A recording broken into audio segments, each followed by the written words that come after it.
तुलसी में रोज जल चढ़ाने और तुलसी के पास दीपक जलाने से क्या फल मिलता है। एक बार की बात है, देवी सत्यभामा भगवान श्री कृष्ण के पास आती है और उनसे पूछने लगती है, हे स्वामी, आप नित्य तुलसी को जल देते हैं और देवी रुक्मणी नित्य तुलसी के पास दीपक जलाती है। इसके पीछे क्या रहस्य है? कृपया आप मुझे तुलसी को जल देने और तुलसी के पास दीपक जलाने का महत्व सुनाइए। भगवान श्री कृष्ण कहते हैं, हे देवी सत्यभामा, तुमने अत्यंत महत्वपूर्ण प्रश्न किया है। देवी तुलसी लक्ष्मी का ही अवतार है। देवी तुलसी भगवान विष्णु को अत्यंत प्रिय है, इसलिए यह मुझे भी सबसे अधिक प्रिय है। मासों में कार्तिक और वनस्पतियों में मुझे तुलसी प्रिय है। जो भी मनुष्य तुलसी को जल देता है, उस पर मेरी कृपा सदैव बनी रहती है। जो भी मुझे तुलसी पत्र डालकर भोग चढ़ाता है, मैं उसे प्रेम से स्वीकार करता हूँ। तुलसी पत्र के बिना मैं किसी भी प्रकार का भोग स्वीकार नहीं करता हूँ। हे देवी, अब मैं तुम्हें तुलसी को जल देने और तुलसी के पास दीपक जलाने का महत्व सुनाता हूँ, इसीलिए तुम इस कथा को ध्यान से सुनो। जो भी स्त्री इस कथा को ध्यान से पूरा सुनती है, वह सदा सुहागन रहती है। उसके घर में सुख समृद्धि आती है और दरिद्रता का नाश होता है। देवी सत्यभामा कहती है, हे स्वामी, मैं इस कथा को ध्यान से पूरा सुनूंगी, कृपया आप मुझसे वह कथा कहिए। तब भगवान श्री कृष्ण देवी सत्यभामा को वह कथा सुनाने लगते हैं। भगवान श्री कृष्ण कहते हैं, हे देवी, मध्य देश में श्याम शर्मा नाम का एक वैश्य अपनी पत्नी के साथ रहा करता था। वैश्य के पास किसी चीज की कोई कमी नहीं थी। ईश्वर की कृपा से उसके पास सब प्रकार के सुख ऐश्वर्य थे, किंतु उस वैश्य की कोई संतान नहीं थी, जिस कारण से वह सदैव ही दुखी रहा करता था। उसे वैद्य ने संतान प्राप्ति के लिए कई उपाय बताए। उसने दान धर्म किया, अनेक प्रकार के वैद्य भी बुलाए, उनसे नाना प्रकार के उपचार भी किया, किंतु फिर भी उसे कोई संतान नहीं हो रही थी। फिर एक दिन वह वैश्य महामुनि वशिष्ठ जी से मिलने के लिए उनके आश्रम पर जाता है। मुनि वशिष्ठ श्याम शर्मा का स्वागत करते हैं और कुशल मंगल पूछते हैं। तब वह श्याम शर्मा मुनि वशिष्ठ जी से कहता है, हे मुनिवर, मैं अत्यंत दुखी हूँ, मेरी कोई संतान नहीं है और संतान के बिना मेरा उद्धार कैसे होगा। मैंने संतान प्राप्ति के लिए अनेक उपाय भी किया, किंतु मुझे संतान नहीं हो रही है। कृपया आप ही बताइए कि मुझे किस कारण से पुत्र की प्राप्ति नहीं हो रही है। क्या मुझसे जाने अनजाने में कोई पाप हुआ है? तब मुनि वशिष्ठ जी अपनी दिव्य दृष्टि से श्याम शर्मा के पूर्व जन्म के बारे में जान लेते हैं। वशिष्ठ जी कहते हैं, हे वत्स, पिछले जन्म में तुम्हारे द्वारा घोर पाप हो गया था, इस कारण से तुम्हें इस जन्म में संतान सुख प्राप्त नहीं हो रहा है। श्याम शर्मा कहता है, हे मुनिवर, कृपया मुझे बताइए, पिछले जन्म में मुझसे कौन सा पाप हुआ था और उस पाप से मुक्त होने के लिए मुझे कौन सा उपाय करना चाहिए। वशिष्ठ जी कहते हैं, हे वत्स, पिछले जन्म में तुमने जो अपराध किया था, उसके विषय में सुनो। पिछले जन्म में तुम एक अहंकारी वैश्य थे। तुम्हारा जन्म धनवान कुटुंब में हुआ था। तुमने पिछले जन्म में एक गाय को अत्यंत दुख दिया था। एक दिन एक गाय भूख और प्यास से व्याकुल होकर तुम्हारे द्वार पर आई थी, किंतु तुमने उस गाय को न रोटी खिलाई, न चारा खिलाया और न ही उसे जलपान कराया। तुमने बड़ी ही निर्दयता से उस गाय को अपमानित करके घर से निकाल दिया। उस गाय ने अभी अभी बछड़े को जन्म दिया हुआ था और भूख से व्याकुल होने के कारण वह गाय वहीं पर मूर्छित होकर गिर पड़ी और उस दिन वह अपने बछड़े को दूध नहीं पिला पाई, इसीलिए इस गाय ने तुम्हें श्राप दे दिया था। इस गाय के श्राप के कारण तुम्हारी ऐसी दुर्दशा हुई है। उस गाय के श्राप के कारण तुम्हें इस जन्म में संतान नहीं हो रही है। वशिष्ठ जी की बात सुनकर उसे श्याम शर्मा को बड़ा दुख हुआ और वह स्वयं को कोसते हुए कहने लगा, हाय, यह मैंने क्या किया। एक बेचारी दुखी गौ माता की सेवा नहीं की। मैंने बहुत बड़ा अपराध किया है और उसी का दंड मुझे भोगना पड़ रहा है। श्याम शर्मा वशिष्ठ जी से कहता है, हे मुनिवर, मुझे बहुत बड़ा अपराध हुआ है। अब मैं इस पाप का प्रायश्चित कैसे करूं? कृपया आप ही मुझे मार्गदर्शन कीजिए। मैंने जो पाप किया है, उससे मुक्ति का कोई तो उपाय अवश्य होगा। मैं अपना सब कुछ देकर उसे पाप का प्रायश्चित करूंगा। कृपया आप ही कोई उपाय बताइए, मुझे संतान प्राप्ति कैसे हो सकती है? क्योंकि शास्त्र कहते हैं, पुत्र के बिना मनुष्य का उद्धार नहीं हो सकता। तब मुनि वशिष्ठ कहते हैं, हे वत्स, इस पाप का एक ही उपाय है, तुम पुत्र प्राप्ति के लिए पुत्रेष्ठ यज्ञ करो। इसी यज्ञ के फल स्वरूप तुम्हें संतान की प्राप्ति होगी। इस यज्ञ को संपन्न करके तुम ब्राह्मण को भोजन कराओ, वस्त्र और गाय का दान करो, तभी तुम्हें इस पाप से मुक्ति मिलेगी। तब श्याम शर्मा वशिष्ठ जी को धन्यवाद देते हुए कहता है, हे मुनिवर, आपका कोटि कोटि धन्यवाद। मैं आपके कहे अनुसार अवश्य ही पुत्रेष्ठ यज्ञ करूंगा और ब्राह्मणों को गायों का दान करूंगा। इतना कहकर वह श्याम शर्मा शीघ्रता से अपने घर पर लौट आता है और अपनी पत्नी को सारी हकीकत सुनता है। फिर वे दोनों ही पुत्रेष्ठ यज्ञ की तैयारी करते हैं। अनेक ऋषि मुनियों को निमंत्रण देकर वह श्याम शर्मा पुत्रेष्ठ यज्ञ संपन्न करता है और उन ऋषि मुनियों तथा ब्राह्मणों को गाय का दान करता है। यज्ञ के संपन्न होने के पश्चात यज्ञ की आग से अग्निदेव प्रकट होते हैं और उस श्याम शर्मा से कहते हैं, हे श्याम शर्मा, आज तुम्हारा यज्ञ सफल हुआ है। तुमने पुत्र प्राप्ति के लिए ये यज्ञ किया था, इसीलिए तुम्हें मेरी कृपा से एक पुत्र की प्राप्ति होगी। किंतु तुम्हारे पुत्र की आयु केवल 18 वर्ष की ही होगी और 18 वर्ष समाप्त हो जाने के पश्चात तुम्हारे पुत्र की मृत्यु हो जाएगी। इतना कहकर अग्निदेव अंतर्ध्यान हो जाते हैं। पुत्रेष्ठ यज्ञ करके और अग्निदेव से पुत्र का वरदान प्राप्त करके वह श्याम शर्मा बहुत प्रसन्न तो हुआ, किंतु उसे बड़ा दुख भी हुआ। श्याम शर्मा ने सोचा, पुत्र न होने से अच्छा है कम आयु वाला पुत्र ही ठीक है। फिर वह पहले की तरह अपने कार्य में लगा रहा। कुछ ही दिनों के पश्चात उसकी पत्नी ने गर्भ धारण किया। श्याम शर्मा ने पुत्र के जन्म से पूर्व किए जाने वाले सभी संस्कार किया और फिर उसे एक अत्यंत सुंदर पुत्र की प्राप्ति हुई। वो बालक बड़ा ही तेजस्वी दिखाई पड़ रहा था। श्याम शर्मा ने पुत्र के जन्म के बाद किए जाने वाले भी सभी संस्कार किया और पुत्र को गुरुकुल में शिक्षा प्रदान की। श्याम शर्मा का पुत्र जैसे जैसे बड़ा होने लगा, श्याम शर्मा को बहुत अधिक चिंता सताने लगी। फिर जब उसका पुत्र 16 वर्ष का हुआ, तो श्याम शर्मा की पत्नी ने उससे कहा, अब हमें अपने पुत्र का विवाह कर देना चाहिए। हमारा पुत्र अब विवाह के योग्य हो गया है। श्याम शर्मा ने कहा, हे प्रिय, विधि के विधान के अनुसार हमारे पुत्र की आयु केवल 18 वर्ष की ही है। 18 वर्ष के पश्चात हमारे पुत्र की मृत्यु हो जाएगी, इसलिए हमें इसका विवाह करके किसी कन्या के जीवन को बर्बाद नहीं करना चाहिए। वह तो 2 वर्षों बाद विधवा हो जाएगी, फिर उसे जीवन में अनेक कष्ट सहन करने पड़ेंगे। लेकिन श्याम शर्मा की पत्नी नहीं मानी, वह अपने पुत्र का विवाह होता देखना चाहती थी। श्याम शर्मा की पत्नी कहती है, हे नाथ, कुछ भी हो, मैं अपने पुत्र को अविवाहित मरते हुए नहीं देख सकती। हमारे पास किस चीज की कमी है? हमारी पुत्र वधू इस संपत्ति को प्राप्त करके सुखी जीवन जी सकती है। इसलिए अब आप संकोच न करें और हमारे पुत्र के लिए सुंदर कन्या की खोज करें। अपनी पत्नी के मन के आगे श्याम शर्मा की एक न चली और फिर वह पुत्र के विवाह के लिए मान गया। फिर उसने पास ही के नगर में रहने वाले एक अत्यंत गरीब वैश्य की पुत्री के साथ अपने पुत्र का विवाह संपन्न किया। श्याम शर्मा की बहू का नाम सुभद्रा था। वह अत्यंत गुणवान, चरित्रवान और पतिव्रता नारी थी। वह अपने पति के मृत्यु की बात को नहीं जानती थी। सुभद्रा नित्य अपने सास, ससुर और अपने पति की सेवा करने लगी। वह सभी के साथ बड़े प्रेम से रहती और कभी किसी की आज्ञा का उल्लंघन नहीं करती थी। उसने अपनी मधुर वाणी और कार्य कुशलता से सभी के मन को जीत लिया। इस प्रकार से 2 साल बीत गए और फिर वो समय निकट आ गया जब श्याम शर्मा के पुत्र की मृत्यु होने वाली थी। श्याम शर्मा को बड़ा भय लगने लगा।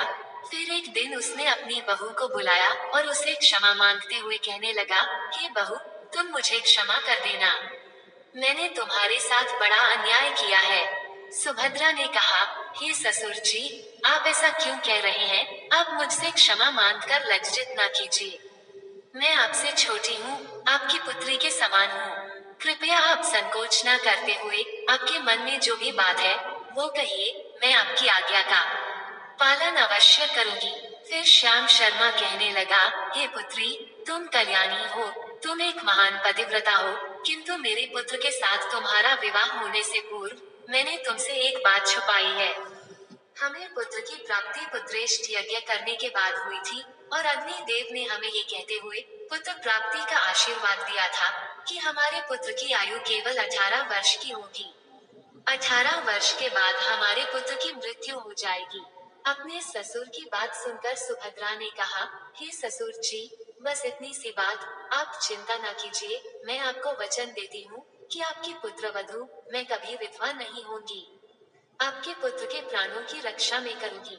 आप बस मुझे एक दीपक, जल का घड़ा और एक गाय लाकर दीजिए।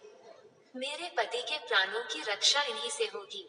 सुभद्रा की बात सुनकर श्याम शर्मा को बड़ा आनंद हुआ और वह कहने लगा, हे बहू, जैसे तुम्हारी इच्छा, मैं तुम्हें वह सब चीज लाकर देता हूँ। इतना कहकर श्याम शर्मा ने अपनी बहू को वह तीनों चीज लाकर दी। फिर जब वो दिन निकट आ गया जिस दिन सुभद्रा के पति की मृत्यु होने वाली थी, उस दिन सुभद्रा ने सुबह उठते ही तुलसी को जल चढ़ाया और उसे प्रणाम करते हुए तुलसी के पौधे पर एक चुनरी बांध दी और तुलसी माता से प्रार्थना की, हे तुलसी माँ, मैं आपको चुनरी चढ़ा रही हूँ, कृपया अब तुम ही मेरे सुहाग की रक्षा करना। फिर सुबह के समय यमराज का एक दूत श्याम शर्मा के पुत्र के प्राण लेने के लिए उसके घर पर आ गया।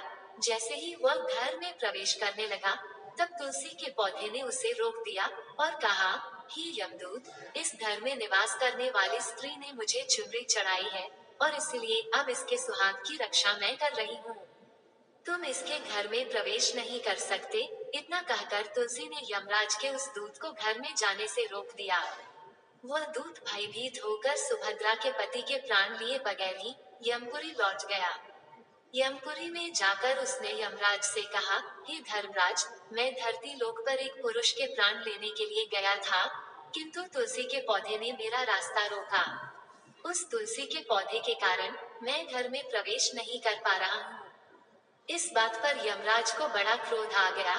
फिर उन्होंने अन्य दो दूतों को बुलाया और कहा, तुम अब शाम के समय सुभद्रा के घर पर जाओ। जब तुलसी का पौधा सो रहा होगा, तुम उसके पति के प्राण लेकर यमलोक आ जाओ। फिर शाम के समय यमराज के दो दूत सुभद्रा के घर की ओर निकल पड़े। सुभद्रा ने शाम होते ही तुलसी के पास एक दीपक जला दिया और उससे प्रार्थना की, हे दीपक, अब तुम ही मेरे पति के प्राणों की रक्षा करो। ये के दूत मेरे पति के प्राण देने के लिए आ रहे हैं। फिर शाम हो गई, तुलसी का पौधा सो गया और यमराज के दो दूत सुभद्रा के घर के सामने आकर खड़े हो गए और सोचने लगे, अब तो इस मनुष्य के प्राण लेकर ही हम यमपुरी लौटेंगे। जैसे ही यम के दूत सुभद्रा के घर में प्रवेश करने लगे, तुलसी के पास लगाए हुए दीपक ने उनका रास्ता रोक दिया और कहा, हे दूतों, तुम अब इस सुभद्रा के पति के प्राण नहीं ले जा सकते। उस स्त्री ने मुझे प्रज्वलित करके उसके पति के प्राणों की रक्षा करने की प्रार्थना की है, इसीलिए अब मैं उसके पति के प्राणों की रक्षा कर रही हूँ। इसलिए तुम आज उसके पति के प्राण नहीं ले जा सकते। तुम यहीं से लौट जाओ, नहीं तो मैं सब कुछ जलाकर भस्म कर दूंगी और मेरी अग्नि में तुम दोनों भी जलकर भस्म हो जाओगे। उस दीपक की बात सुनकर यमराज के दोनों दूत अत्यंत भयभीत हो गए और फिर से लौटकर यमराज के पास चले गए। वहां पर जाकर उन्होंने यमराज को सारा वृतांत सुनाते हुए कहा, हे यमराज, आपकी आज्ञा का पालन करते हुए हम दोनों शाम के समय उस पुरुष के प्राण लेने के लिए गए थे, किंतु तुलसी के पास लगाए हुए दीपक ने हमारा रास्ता रोक दिया, इसीलिए हम खाली हाथ ही लौट आए हैं। ये सुनकर यमराज को बड़ा क्रोध आ गया। फिर उन्होंने अन्य चार दूतों को बुलाया और कहा, अब तुम सुबह उस सुभद्रा के जागने से पहले जाओ और उसके पति के प्राण लेकर आ जाओ। यमराज की आज्ञा पाकर दूत सुबह सुभद्रा के घर की तरफ जाने लगे, लेकिन इधर सुभद्रा ने रात को ही घर के दरवाजे के सामने जल से भरा हुआ लोटा रख दिया और उससे प्रार्थना की, मेरे पति की रक्षा कीजिए। यम के दो दूत मेरे पति के प्राण लेने के लिए आ रहे हैं, अब आप ही मेरे सुहाग की रक्षा कर सकते हैं। इतना कहकर वह सुभद्रा सोने के लिए चली गई। इधर यम के दूत सुबह सुभद्रा के जागने से पहले ही उसके घर पर पहुंच गए। जैसे ही वह घर के अंदर प्रवेश करने लगे, तब उस लोटे के अंदर भरे हुए जल ने कहा, तुम रुक जाओ, अब तुम इस घर में प्रवेश नहीं कर सकते। ये घर अब मेरी सुरक्षा में है। मैं सुभद्रा के पति के प्राण तुम्हें लेकर जाने नहीं दूंगा। अगर तुमने इस घर में प्रवेश किया, तो मैं नरक की अग्नि को बुझा दूंगा, जिसमें सारा नरक लोक डूब जाएगा। ये सुनकर यमराज के बेचारे दूत घबरा गए और एक दूसरे की तरफ देखकर उस स्थान से भाग गए। वे सभी यम के दूत यमराज के पास लौट गए और उनसे कहने लगे, हे धर्मराज, आपकी आज्ञा का पालन करने के लिए हम चारों सुबह सुभद्रा के जागने से पहले ही उसके पति के प्राण लेने के लिए पहुंच गए थे, किंतु सुभद्रा के घर के बाहर रखे हुए जल के लोटे ने हमारा मार्ग रोक लिया और इसी कारण से हम उसके घर में प्रवेश नहीं कर सके। अब यमराज को बहुत ही अधिक क्रोध आ गया। इस बार उन्होंने 8 यमदूतों को बुलाया और कहा, हे यमदूतों, अब शीघ्रता से जाओ और बलपूर्वक उस मनुष्य के प्राण खींचकर यमलोक लेकर आओ। फिर वह 8 यमदूत यमराज की आज्ञा का पालन करते हुए पृथ्वी लोक पर उस सुभद्रा के घर के पास आते हैं, तो देखते हैं उस सुभद्रा के घर के सामने एक गाय खड़ी है।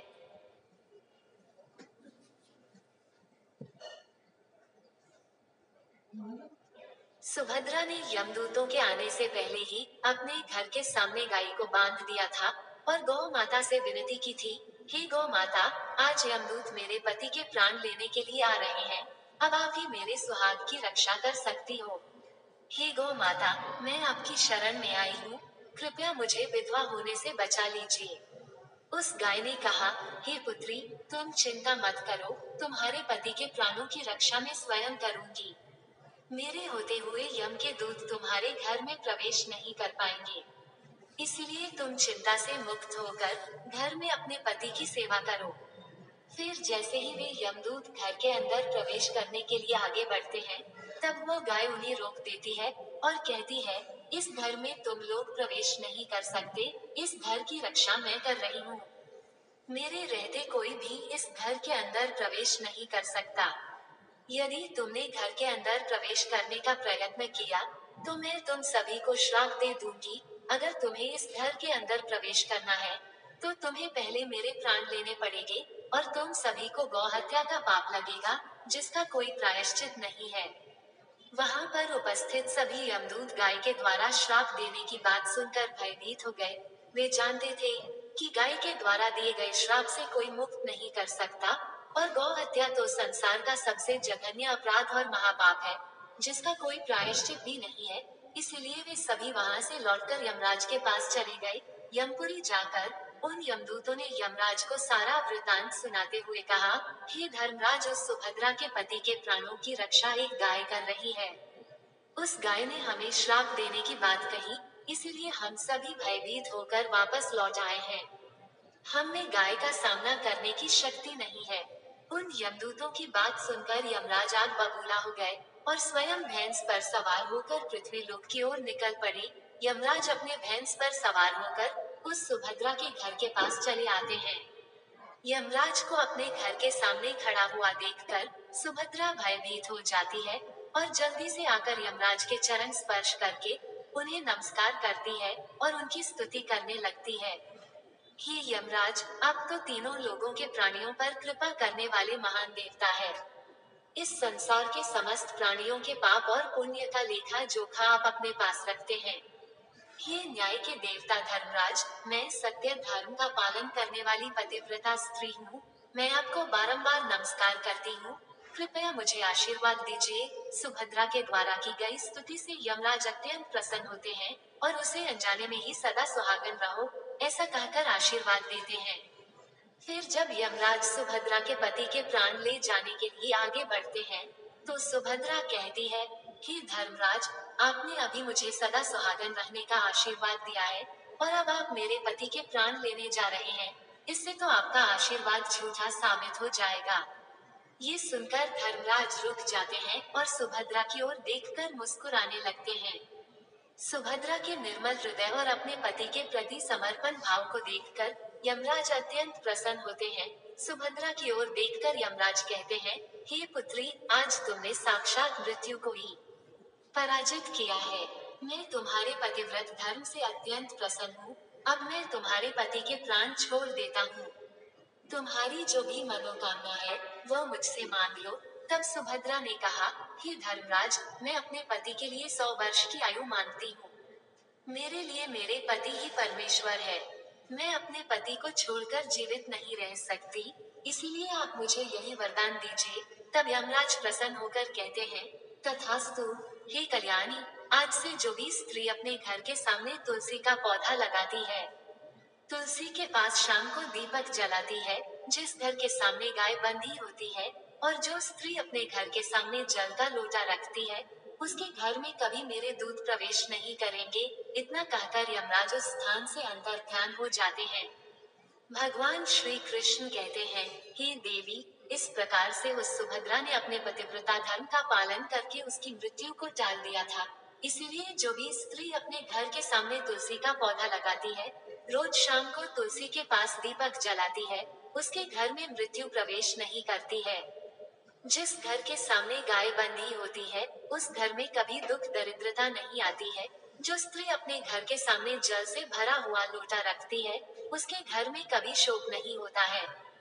तो दोस्तों, इस प्रकार से भगवान श्री कृष्ण ने देवी सत्यभामा को तुलसी के पास दीपक जलाने का महत्व सुनाया। जय